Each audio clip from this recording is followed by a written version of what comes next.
Welcome to Something Positive for Positive People. I'm Courtney Brain. Something Positive for Positive People is a 501c3 nonprofit organization connecting people who are navigating herpes stigma to support resources such as therapy, community, support groups, and also just information that supports them with navigating a diagnosis or disclosure. Today's guest is Laureen, not Laureen HD. I'm sorry if that's what you were expecting when you saw Laureen, but I promise you that this is still going to be a great episode. We did interview Laureen HD before. If you want, you can scroll through the episodes and go back to that title if you'd like to. But Laureen, let us go ahead and I'll let you introduce yourself and then just start with how you found and connected to me. So, yeah, like you said, my name is Laureen. It's very funny you mentioned Laureen HD because when I first was diagnosed, I was looking stuff up and then I stopped because I was like, I don't have HSV. No, I don't. And then YouTube had suggested her, like, Laureen HD, and I'm like, she has my name and I don't know anyone with my name and she has herpes. And I'm like, I can't run from this anymore. And then I found a support group. I'm sure I've probably come across Life with Herpes, Alexandra Harbushka, and she kind of gave me a list of just different podcasts and things to listen to because I was all out of sorts, and I came across you. I followed you. I don't even think I followed your personal page, not even your Instagram for that, and I think you put two and two together by everyone I follow, and that's kind of how we met. Yeah, that happens all the time when people Google just like Courtney. I think that Instagram shows up first. I don't know why. It's like way smaller, and I guess it's more fun because I post like random humorous things that I find funny on there. But so you mentioned I don't have herpes, and then bam, Laureen herpes were both thrown into your face. So let's talk about that there. Like, when were you diagnosed? How were you diagnosed? And what led to this denial stage that you were in? Well, I got out of like a long-term, like years and years relationship. I was living with my significant other, and it was going very well. I just wasn't in love anymore, and I found myself single for the first time in what seemed like forever. Started dating. Till this day, the person says they never had herpes, which I think is crap. But in the long run, what had happened was I'm a bikini competitor, and I was having issues for like a week. But we do some water cuts, with being a female, pH balance. Sometimes you have issues. I was not thinking that I had herpes. I was like, there's no way I have it. It was totally off the table. Went to 3 doctors or 3 ERs. They did nothing. Told me that I was fine, that it was an STD, but not what it was or how to treat it, nothing. And I ended up, the night of my show was when I ended up in the hospital from it. So actually, during my first outbreak, I was actually on stage competing. And I ended up with flu. Yep, I ended up with flu-like symptoms, like 104 fever. And it was wild. And then when I found out about it, I was like, I have a show in 4 weeks, so I don't have herpes. I can't focus on that stress. I got to keep going. And I was almost having PTSD symptoms leading into my second show because the week of is when I had my outbreak. So I'm thinking the week of I was freaking out, thinking it's going to happen again. And then I thought, after this show, I need to start actually looking into it because I experienced PTSD, and I'm a trauma therapist, and I'm like, okay, this is not good. And started doing some Google searches and came across Life with Herpes and dove right into going to the retreat a couple weeks later because I went from I don't have it to what am I doing? Why am I stigmatizing this? I need to figure it out.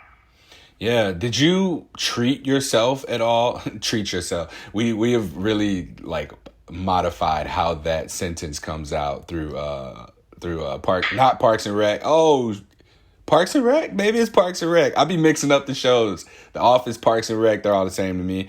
But yeah, like treat yourself.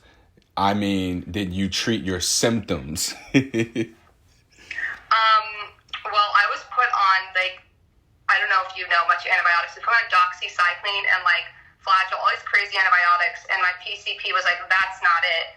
She is the one that said it was herpes, and then she, after like 6 days into my first outbreak, so if anyone that's had it, they have to, like, every minute feels like a year. I finally was given the Valtrex or the generic, I'm not sure which one, and I was on maybe a 5-day regimen.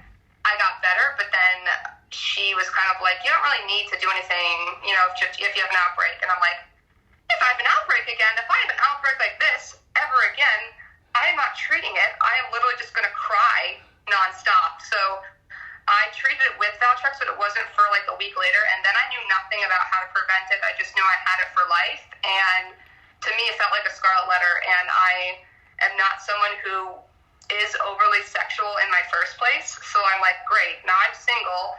I'm not very open to begin with. And now I have to disclose this, but I'm not even educated on it. What am I disclosing? So it was treated. But after it cleared up, I had constantly thought I was having an outbreak again, like for I'd say a good 3 or 4 months, just because I wasn't educated. And to be frank, healthcare is not either. Yeah. And you were given doxycycline, which is for, I believe, gonorrhea. If memory They were serves trying to correct. treat gonorrhea, syphilis, or chlamydia, but I was negative for all of them. So that was another thing. I was yelling at the doctor. I'm like, I'm negative for all these. What do I have? And he's like, stigmatizing, the doctor said, if you have sex with someone that wasn't tested, like, what do you expect? Wow. Yeah, don't worry. The doctor is under the medical board now because I've reported him multiple times. But, yes. So it was severe. I was, like, screaming. And I was like, I don't care if I have 87 STDs and I just left an orgy. You're a doctor. You treat me. Like, and he was like, and the funny thing is, my mom was with me, so my mom is just sitting there like, what is going on? My daughter's losing her mind, and she drove me because I couldn't drive. I was in so much pain, so she's the one that drove me, and she just kind of stayed with me, and she doesn't know what's going on. I didn't either, but she just saw me like screaming and being very sex positive to the doctor, not even know what's going on, but it was, so that I think added to it too. I was stigmatized before I was even diagnosed by some like young male doctor. So I couldn't see his face because of his mask, but I would have punched him in it if I could have. When you were diagnosed, you mentioned that you had been single. I don't know if you were saying that like you would have had herpes from your relationship or from dating after your relationship ended. No, I mean, since the person I was with after my relationship says they didn't have it, could I have had it before? Sure. I'm thinking that the person after my relationship gave it to me. I mentioned my relationship because I was in a relationship, I was comfortable, and I never had to think of these things. Like, it would have been, I know that if I had it then, he would have even accepted it. So knowing that I left somebody that was an accepting person, to all of a sudden I get herpes, and now I'm off in the world, like, clueless. It was just, I kind of said that because it was such a flip of, like, March of 21 I left him.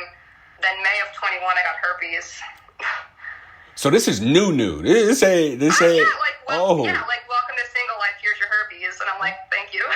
Damn. Okay. Yeah, this is new. So and then I was in denial for like 2 months, but once I accepted it, I was like, I'm going in head first. Like, I am not going to push this down, like, be embarrassed of it, be ashamed, not educate myself, because that's not me. And I was acting very unlike me the first 2 months, pretending I didn't have it. I told one person, my cousin who's a nurse, that's it. I told my sister the one day, she thought I was crying to her. She thought I was dying. And she's like, oh, that's it? I don't really know what that is, but I thought you were dead. So I really stigmatized it. So I went full throttle the other way to kind of make up for what I was doing in the first place, which wasn't good. Which I know Alexandra always talks about. She calls it like the Eeyore phase. Or when you're first diagnosed, you're just like low for like until you accept it. You're just like a cloud is over you. Yeah. When you're a trauma therapist, so you're diagnosed, you know what you're dealing with psychologically. You said that you accepted it and then you started to go in head first. What was that acceptance process for you? I would say when I started telling people, which now a lot of people in my life know, and probably after the podcast everyone will know, which is totally fine, but the people that didn't know, like my best friend, I tell her everything. I told her at some point, I told my sister, it was right after my second show when I was like, okay, I need to deal with this. That was PTSD. I told my sister, she's like my best friend. I told my best friend, and a couple other close friends. And once, like, all my best friend said to me was, I don't know, and she works in the medical field. She's anesthesia, but she's like, I don't know much about it, but I'm going to learn about it because we're going to get through this. And I remember, like, that exact message. And for some reason, that's when it clicked, is like, I'm going to get through this. This isn't cancer. So it was really when I had other people in my life accept it and say, I don't know, I feel sad for you because it's hard for you, but it doesn't change anything. It took for other people that I cared about to actually hit me, like, because emotionally I was damaged completely. And I'll be honest, till this day, it's definitely not 100%. It's doing really well, but it's definitely not where, it's still like the journey. I'm not completed it yet. Yeah. And what you just spoke to is something that we touch on Something Positive for Positive People fairly often, which is this identity validation. When you started to disclose and share with people around you, they were able to validate Laureen, not Laureen who has herpes and is stigmatized and stigmatizing herself. Yeah. And I remember I met someone who was in one of the groups I was in, and I was just talking about disclosing and what that looks like, and the person said, like, why do you even think about it? It's not even a part of you. And I remember I don't agree with that, but I remember I'm also too far on the other side. I'm not Laureen with herpes. I'm just Laureen who also has it. So this person had said, don't even think about it. It's not even part of your identity, which I didn't agree with, but I also said I was also making it my identity. There's a way to just be me that has it. And through, like, learning how other people would, like, accept it is kind of how I found my place in accepting it, if that makes sense. But you're right, with validation, I did need people to, and I know I'm not, my love language is physical touch, but words of affirmation is huge for me. And I knew it would be important when my sister and my best friend accepted it, but it meant, like, the world, because I just felt like I was living, like, I felt like Hannah Montana. Like, I was just living this, like, secret life. I can relate to that because that's kind of what I did when I first started to find community and support. That's where my awareness was. That's where my presence was. Even in physical proximity with people who have known me or that I've been through things with and had, like, real life connections with, I like myself more in these digital spaces around complete strangers who only knew that I had herpes, right? Don't get me wrong. I've made some very good connections and friendships throughout that. But once those two things became prevalent in my life of I like myself more around people who are strangers that just know I have herpes than people who I've known for a long time, I had to do something. And that something sounds very similar to your process of going through the acceptance, which was just telling people around you and giving them the opportunity to support you and validate your identity aside from association with herpes. And I will say, when I joined the one support group, the Life with Herpes, I met, and shout out to my friend Kat, who I met on there. She messaged me and said, hey, here's my number if you want to text me. And it meant more than the people just saying, hi, nice to meet you, because, like, I felt uncomfortable. So even though they were doing everything right, I wasn't ready yet. But she reached out, and I remember she video chatted me the next day, and she ended up living not far from me. And the one thing she said is, my goal is one day we can talk about other things than herpes. But I talked to her, like, every day for probably 2 or 3 months. I mean, we still talk a lot now, but I would connect more with her, and I never met her. The first time I met her was when we went to the retreat. So it's funny, I had this connection, but it's starting to blend. It was more people that didn't know me in my real life that I, like, wanted to talk to more, and now it's starting to blend a lot better, kind of like the exact journey you're saying. And it is weird, because I was on a family vacation. They made a joke about oral herpes, and I'm thinking, oh my God, I just started accepting that I have it a week ago. This is way too soon for a joke. They didn't know. They were just making fun of someone with a pimple on their face.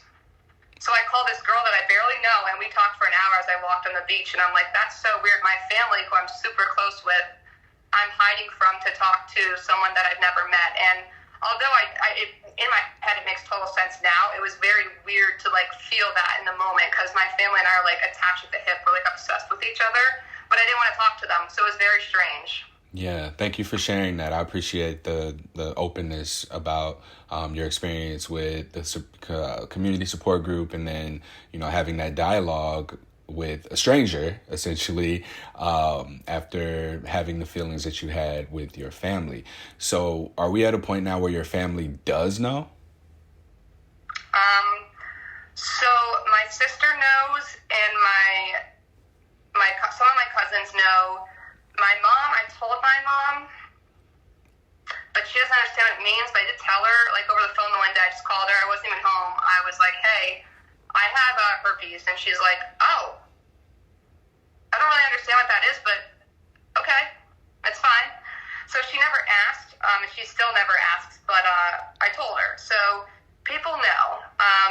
And I told more close friends before I told family, and I don't understand why, but not all of my family knows, but some of them do. And I'm at the point where I don't feel like I need to disclose to them. If they find out, or if they hear this podcast, or if they overhear someone talking to me, I don't care. And it's not in a mean way. I have so many other things in life that actually matter than a virus that majority of people have anyway.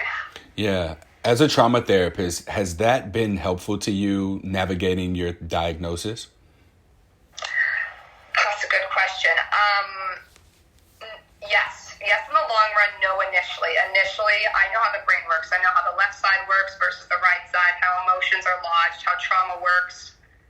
And I was very logical in it. So I kind of was beating myself up because what my clients were doing was getting through trauma, accepting things. I wasn't there yet. So at first I was like bullying myself, and then I had to talk to myself how I talk to clients. Like, our brain is like anyone else's. It's going to start to process that neural pathway when it feels like it, not when you pressure it to. So once I really moved past go, then it helped. I was able to kind of understand, like, it was able to empathize with clients when they feel lost or they feel confused or no one understands their trauma and no one understands why they avoid things or don't talk about things. It made me feel better, and in hindsight, I think more than helping my own healing process, I think it's going to help me as a therapist more because I went through it. I went through something very severe, and I think it builds a lot of empathy. Not that I didn't have it, but when you go through experiences, you really start to empathize. So I think it will help my work more as a therapist more than it helped my healing process, if that makes sense. It does. So what I want to just kind of like repeat back a little bit of what I heard there. And that being that, yes, you know objectively what you're experiencing, how you need to navigate it, but knowing that and trying to pressure it with the logical process doesn't make the process of feeling your emotions and processing the event speed up, if you will. It's something that you just have to go through. Yep, correct. I mean, a big thing that I learned in trauma work and being certified in EMDR, or it's not certified, it's trained. There's so many steps of EMDR, and I don't want to say the incorrect step. No, someone here, because there are so many different layers to it, but it's called, the first part is trained, not certified, just to clarify. But it's feeling the emotions, and I always tell my clients, I feel sad, and I never felt sad. Well, you have trauma, so you blocked it, now you feel it. But I was feeling sad, and I was like, I don't want to feel this. I'm a therapist. Why can't I fix it? Even though that's why I wasn't fixing it, because I wasn't letting myself feel the emotion. So that part helped. And once I felt the emotions and actually was able to sit with them, that's when I was able to start healing it. Like I said, I'm definitely not 100% healed, but I'm leaps and bounds from what I was then. Okay. You're a bikini competitor. So obviously that comes off as being someone who is somehow, some way attractive physically. I didn't hear you in the beginning of your diagnosis express any concerns about how to tell someone else. Your visceral response was, I know that I need to heal from this. I need to work on me. So I want to know if there was anything that you feel that your attractiveness or working as or being a bikini competitor may have contributed to where it wasn't necessarily a seeking of external validation through partnership or relationship or dating or sex that you needed to get from yourself for yourself. I think I'm understanding your question. I have a bunch of ways to probably answer it. So I have struggled a lot with dating since my diagnosis. I've been rejected a few times, pretty severely.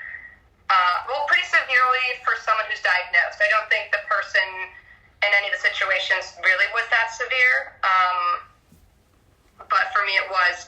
So one of my closest friends is a male, and he's a nurse, and he drove me to some appointments, and I've talked to him about it a lot. And actually, it's funny because on my birthday, which was recently, I turned 29. I'm having a midlife crisis too. I had told him, like, even though I'm kind of like seeing somebody and it's going very well, I'm like, what if it doesn't work out, and what if I have to tell people again? You know, I'd call. He's a nurse. He was working nights, so at 2 a.m. I decided to call him when I'm like overthinking because I still was dealing with it. And he said, Laureen, he's like, I know, like, we're definitely just platonic friends, but he's like, you are very smart, you're attractive, you're in great shape, you're a good person. I'm sure rejection is not something you've dealt with before. And I would say probably not. I don't want to be conceited because I've definitely had a heartbreak. I've definitely been cheated on, screwed over, the whole nine. But no, being rejected, it's usually not just straight up rejected. So realizing that I wanted validation from guys, which I've never wanted before, or wanting their acceptance of that was a weird concept to get around. And when I broke up with my ex, I wasn't trying to date immediately or anything. It's not my top priority ever in life. So it was just weird because I just didn't know how to navigate that. To be honest, I don't even know how to date anyway. I'm from a very small town. I meet people at the gym, and it kind of just, you go out to dinner and then you're dating. So, like, to actually go out date, like right now I'm in DC. How the heck do you date? Like, how do you meet people? There's so many people here. How do you meet them? Like, in my hometown, like, you meet them, you know their cousin, their mom, you used to go to school with their one friend. Like, so it's just dating in general is new to me, and now dating with herpes was new to me. So the whole thing was scary. I know that I think I wanted people to, I wanted a guy to accept it first so I could. Not that I would do that, but I know that's how I felt, and I knew that that was wrong. But I did experience 2 rejections. One, I still talk to a person. We're actually still, I don't want to say good friends, but we still keep in contact. He's in the competing world, and we've never talked about what happened since, and I'm okay with that completely because I have learned that he is not my interest. And the second person I haven't talked to since I have disclosed because they said they were okay with it, and then said, actually, it freaks me out. I need to worry about myself. I can't, I've had health issues and I can't risk my health for you. So, damn, that hurts. I resonate with that second to last one, except it didn't go into that much detail. It was just, I don't want herpes after having already had sex and talked about it. And yeah, I know that is probably one of the most challenging forms of rejection. 3 of his exes, he told me, had herpes, like oral herpes. And I was like, well, they're the same. And then I'm like, when's the last time you've been tested? Like a blood test? Then I went into Let's Educate, and I haven't gotten a blood test for like an STD in like a decade. I'm like, bro, you got herpes. Like, I'm not trying to like lie, but you got herpes, you have herpes, I don't know how to say it, you have HSV, like 1 or 2, and both, I don't know where you have it, but you've got it. And I tried to say that in a less, like, you know, because I can be kind of very snarky, but it was interesting how, you know, that response was very interesting. But in hindsight, that disclosure that went horrible in my view, I reached out to a good friend of mine to kind of just cry. And, like, I felt rejected by the person. I liked the person, so that was sucky. And then the HSV part. And I just told my friend on the phone, I said I was rejected, blah, blah, blah. And then I mentioned I have HSV. And I didn't realize I was actually ended up disclosing to the person that I'm actually kind of dating now. So it's a weird roundabout way that it worked out, but I wouldn't say it happened for the best because I don't feel like we need to go through that to find somebody. Like, even though I'm grateful it occurred, I don't think it was necessary, if that makes sense. Like, yeah. I didn't need to be crushed and felt like nothing to be open to share it to people. Like, that was not what had to happen. In relation to rejection, you're a bikini competitor, and you have been on stage, I don't know how many times now? All right. I've So, been competing since 2017. all right. So have you always gotten first place? No. So that's where I was kind of going with this. How is that rejection of putting all this time, energy, effort into your diet, your body, your nutrition, your exercise? How is it that this kind of rejection stings so differently than rejection of someone that you share your herpes status with and them not being okay with moving forward? Well, these are really good questions. No, they're good because they're not something I've thought about. So logically, the way I could think of it, emotionally, I'm trying to kind of grapple with what that is. So logically, okay, someone could show up to stage with a better body. Someone could be competing longer than I have. Someone could know the judges. So there's ways that like I can only control myself in that moment. And I can rationalize it and I get upset about losses, especially at smaller shows. I'm like, I deserve the overall. But like, it's something that I can look at a picture and be like, oh, I feel like I was better, but it doesn't impact my self-worth. But it was the judges saying just objectively this person's body or posing or whatever was more on point. It doesn't take away from me. The herpes takes away from me. In the way my brain views it. I know I see you moving around there because all of it is, I know all of this is wrong in what I'm saying. I'm just saying the way my brain digests it, because the way you ask the question, I want to answer and say, well, they're not. They're the same. You're so right. And I do agree with you, but that's not how I feel. No, thank you. Because what my intention with that question is to show that no one's immune to the emotions. Like, I'm open about my herpes status. And, I just highlighted the experience that I had with someone who knew that I had herpes, who acknowledged before we had sex that I had herpes. And then we had sex. And then after the fact, they weren't okay with it. So for me, I've set up this, well, I'm not going to say I intentionally did this, but I have this entire organization, social media presence, podcast that filters out people who aren't okay with me having herpes. And I'm very, very quick to disclose that this is my work. This is what I do. And I have herpes. And even people slipping through the cracks in that sense are still capable of bringing about that intensity of the feelings that come along with rejection. And I mean, I have my own process to have to navigate that. And you're a trauma therapist, right? And so you are able to say, this is the process, this is what's going on, but you still have your feelings. And that's where I was going with that. I didn't mean to like put you on the spot or anything or put you on blast. No, it's totally fine. Because it's right, because sometimes like logically we're like, why does that bother me? Because that doesn't make sense if I'm doing that.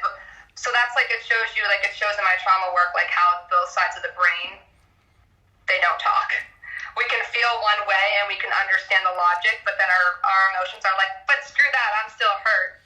So that's kind of, how I was answering that. But no, I appreciate the challenge. Because like sometimes I feel like I know it all because I'm a therapist, and I know I don't, but I think I tell myself I do because I want to be done with my herpes process. But I know I'm not. So actually, like, I hope this helps people too and educates them, but also, like, I will be honest, it also is helping me. It really is. Oh, thank you. So I want to go back to the gym thing. All right. And there's ways that I want to ask these questions, and it'll shift as needed. With 2022 being what it is, people are wearing masks, covering their face. You said you're used to meeting people at the gym, and like you'll start dating kind of. Well, yeah, in my hometown I am, but I've been in DC, so I've been which I usually live in Pennsylvania, so I'm not really in my hometown anymore. Now I don't meet people at the gym because now it's not small town, you meet everyone. So I just want to let you know, I do go to gyms now where it's all masks and I don't know anybody. Okay. Because, shit, that kind of shatters the question now. Well, there you go. Well, what's your process for sharing your status with someone that you're interested in? When do you decide to initiate that conversation, or has the conversation ever been initiated with you?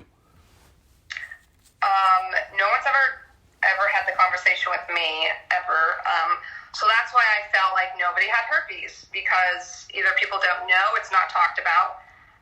My process, well, obviously the person I'm dating now, they were a friend and they knew, and they were so, I remember when I was rejected by the person, and I called him to explain, and he was texting me later that night saying, like, someone that doesn't accept you for you and judges you from something that's so common is ridiculous. And I'm like, excuse me, I mentioned I had herpes, but we don't bring it up again. Like, his openness to it was almost shocking to me, that I was like, hey, still not even, I don't even accept it myself. So that process was different, but mostly what I was doing, and I still, even though it didn't work out for two people, I think it was for the best, is I say it earlier than later. And I don't think everyone needs to know, someone said, no one needs to know your story, and I was like, they don't, but this isn't my story. This is, if you're not on board with this, then you don't deserve my story. My story is not herpes. My story, I've got a long story. Like, if you can't get past something small, then you don't need to know more about me. And some people view it as I'm too open, and to those people, they obviously are not someone I'm going to click with. So I always do it earlier, not like day one, but, if I'm talking, hanging out with someone, I let them know ahead of time, because I'd rather know how they feel than continue to open myself up, be vulnerable, get to know them. Yeah. Damn, that was good. This isn't your story, and you disclose this early so that if they're not accepting of or okay with this, then they don't deserve your story. I want to really emphasize that and drive that home here, because that is something that shows sort of a disconnect from herpes, and like it as what it is. It's not you. Herpes is a virus. And when you share that with someone, it's like, all right, hey, here's a little bit of understanding that this might be something that we end up having to address, and it will affect our relationship to some extent. How are you with that? Oh, okay. You're okay with that? Come on in. Like, I'll let you know about all the fucking chaos that's going on inside of my world. Like, if you can't handle, like, HSV, then you can't handle the shit show that is Laureen behind closed doors. Like, and I'm joking, but I'm being serious. There's so much. And one thing that made me think of, so at the herpes retreat I went to in the summer, Alexander's husband spoke. I will never forget what he said, because I brought up that I disclosed to someone that I didn't think was okay with it. He had to think about it. And all her husband said was, what's his FICO score? I'm sure he has stuff he doesn't like either. And I'm like, what is your FICO score, man? Come on. Can we even buy a house one day? Or, like, are you mad at the dormant virus inside of me? Is herpes your, like, most difficult thing that a partner has to deal with you? Is that why that's what comes out first and then you let them in on everything else? Or is that like a gateway into the more intense stuff? I think herpes is more of a make or break for other people. And it's not something I want to deal with if someone's like, I don't know if I can accept that. Which, again, I'm making fun of those people, but I'm not. Everyone has a right to choose. Then who's to say I wouldn't feel that way if I never got diagnosed? But it's not the most important thing, but it's kind of like if someone doesn't ever want to get married, it's just something I don't think is worth getting across, so I like to get that out of the way. Now, with me, I think I have more, despite being a therapist, I think I'm very closed off at times in relationships. So I think that is more like I feel unsafe in situations. I think that is more just the stuff I've dealt with. I'm not like safety-wise, really. Just like, I guess I might have lacked positive reinforcement as a kid. Like, nothing too crazy. My parents are fine people. It's just, I think I need to feel secure. I think that is more of an issue in a relationship than me having herpes. I just think I want to know ahead, like, the way I function and the way I need to be validated, that can be worked through. We can't work through my herpes. That shit's with me for life. So that's the way I view it. It's not the hardest. I just think it's something that I won't compromise on if someone's like, I'll wait and see. Like, no, you won't. You won't wait and see. Go get tested. You probably have it. Like, you speak very well to this. I've made the mistake of, and I'm acknowledging this now, I had someone who's actually a sex therapist go through therapy with one of the therapists that I work with in supporting people who are struggling with herpes stigma. And after having spoken to you at this point, I'm having a realization that that person's discomfort with wanting to work with other people who have herpes or be able to have this same conversation and speak to how therapy was helpful and supportive to them. It speaks to no matter how much understanding you have objectively about the situation, again, you still need to feel the feelings and have your process, because I couldn't understand how you're a sex therapist, you've been through therapy, why can't we have this conversation over the podcast and speak to that experience? And I felt a little bit upset by it because that is like the only thing that I have as far as fundraising tools to show people, hey, this is what your money, your donations, funding has the power to do. And her testimony one-on-one to me was amazing. And I was upset that I couldn't get that. But like now, having spoken to you and learned and understood that, you know, people have to have their healing process, I get it now. So thank you. I was happy to help. Now, I feel like, I don't know, like, I don't know where to take this now because you've so well articulated everything. Like, how's that podcast? Did you start that podcast yet? Oh, no, but I will say, so I'm a trauma therapist. I do EMDR, and I think it has I think it's the only way to really treat trauma. I know recidivism rates in EMDR versus like Prozac, any SSRI, or any other like complex trauma therapy, it's the lowest, but it's draining. I will say I love what I do. I know it's going to have an expiration date on the way I'm doing it now. I overwork myself, but I love it. I think I could I'm pretty well versed in talking, obviously talk for a living, and I want to educate people. So my practice is called Seasons of Strength. So my podcast is going to be called, whenever it comes to fruition, Seasons of Rambling. Because that's probably what's going to happen. And there's going to be, it's mostly going to be me educating, but I probably will have guests on. It's going to be like fun stuff, but a lot of it, the basis is going to be education. Besides the name, I haven't done anything, but I really think podcast is what, like I told you when we first talked on the phone, I feel like I already know you because I've listened to your voice a billion times. And then I listened to the other podcast, and then you're a guest on there. I was like, oh, like we're already friends. So it was just funny. So I think podcast is such a way to go. I listen to them when I work out, when I'm going for a walk, like just in the morning. So I think that's a good way to to educate people that way in all different realms of it, because people are misunderstood in trauma. And I also think my new understanding of sexual health and the way it's stigmatized, not that I would do anything in like your realm, because I wouldn't, but I think we stigmatize things we don't even realize. And I think I learned, obviously, HSP the hard way, but there's so many things we stigmatize that I think that I could just be educating and a discussion to do. Because I also think that the trauma work I do should be more common. I don't like that I'm a specialty. Like, it's cool because people come to me because I'm a specialty, but I don't think what I'm doing is that impressive that, like, I think everyone should function with therapy to heal at the neural pathways.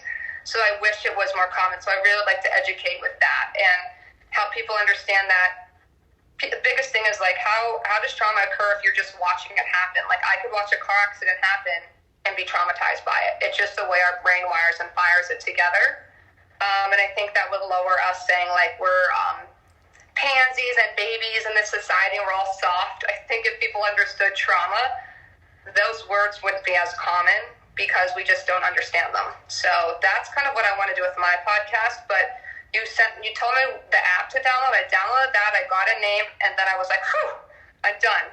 And I was like, well, when I touch base with him, I'll ask him then, like, for input. But I think it's a really cool way. Like I said, the way you do it is, like, I would put on your podcast when I would shower, and I would just, like, listen to them and, like, cry about my life and stuff. And it really was a healing process because, like, you can live your life as you're listening to podcasts, and I think that that's, like, the way to go in what I want to do.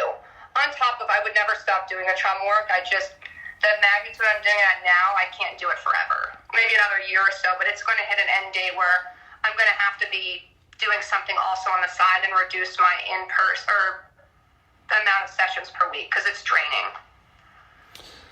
Thank you for the compliments. I'm glad that you're taking the steps forward. Thanks for selling podcasts the way that you just did too. Sexual health is mental health. What is your response to that statement? It is. 100%. Oh, I really think... I was about to say, damn, that's it? No,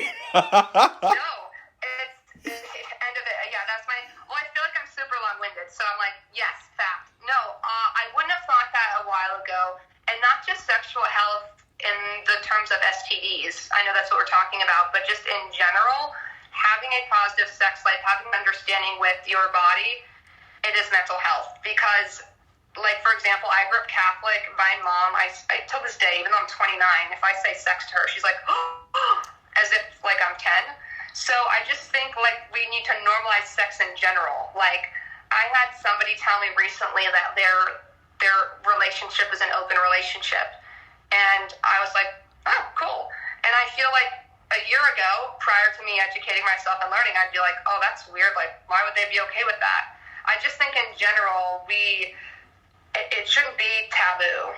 Like, what do they say? Politics and religion you shouldn't talk about. Like, I think sexual health is something we should talk about. I really do in terms of relationships. And a big thing I see in my work is intimacy. I see couples that great relationship, they haven't had sex in years and they don't know why, because sexual health is, we brush it over like it's nothing, but it messes with your happiness like long term. Like, I have probably a decent amount of my couples is like intimacy issues, and I think it's lack of sexual health and education that's out there. What guidance or tips do you have for someone who feels like they should be over this by now because they know better, because of education, because of their upbringing?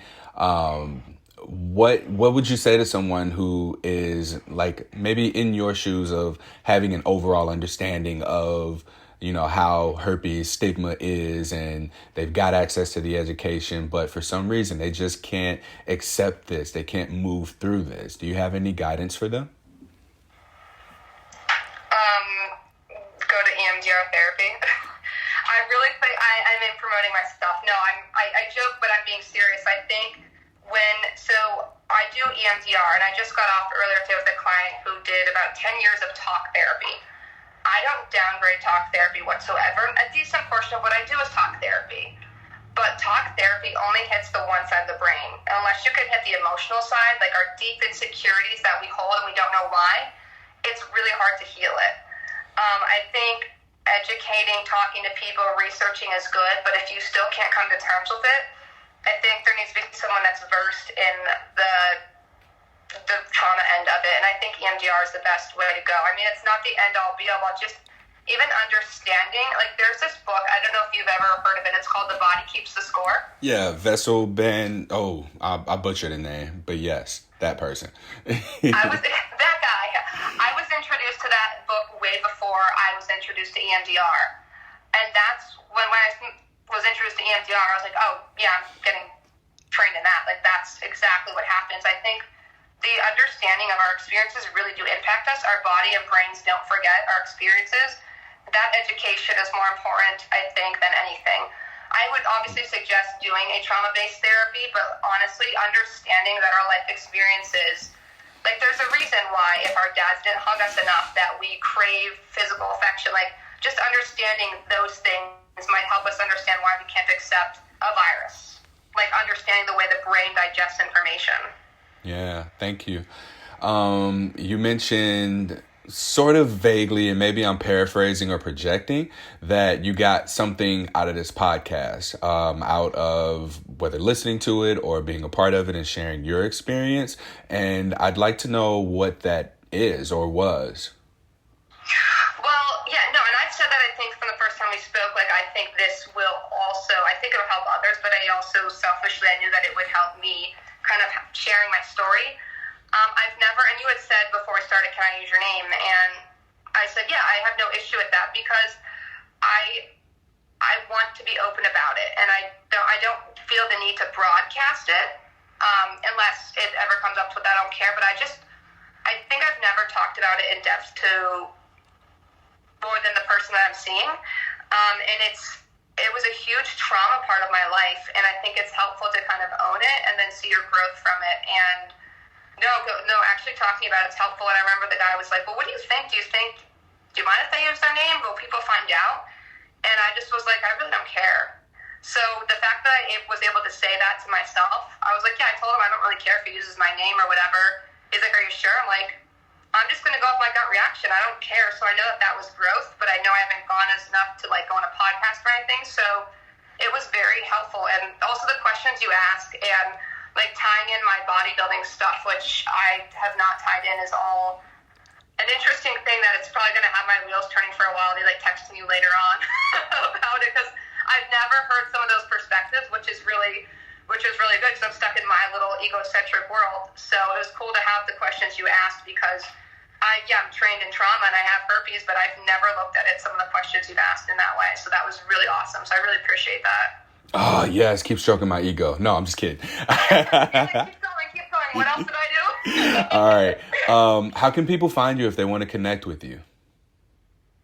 I guess my Instagram. So it's __LAUREEEN.